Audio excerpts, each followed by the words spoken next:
আমাদের সহযোদ্ধারা আমাদের বলেছে অভ্যুত্থানের সময় এই সদর থানার ওসি সামনে থেকে আমাদের সহযোদ্ধাদের লাঠিচার্জ করেছে। আমরা স্পষ্ট করে বরগুনার পুলিশের যারা রয়েছে, আমরা এসপি থেকে ওসি থেকে সবাইকে বলি, আপনারা বরগুনার জনগণের পুলিশ হয়ে উঠুন। যদি বরগুনার কোন দলের পুলিশ হয়ে উঠেন, তাহলে আগামী বাংলাদেশে আপনাদের আর জায়গা হবে না।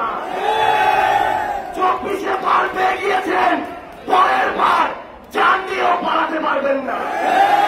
আমরা স্পষ্ট করে প্রশাসনের প্রত্যেকটা জায়গায় যারা আছেন, রাজনীতির প্রত্যেকটা জায়গায় যারা আছেন, আপনারা সেই দলেরই হন না কেন, চাঁদাবাজির দিন শেষ, সিন্ডিকেটের দিন শেষ।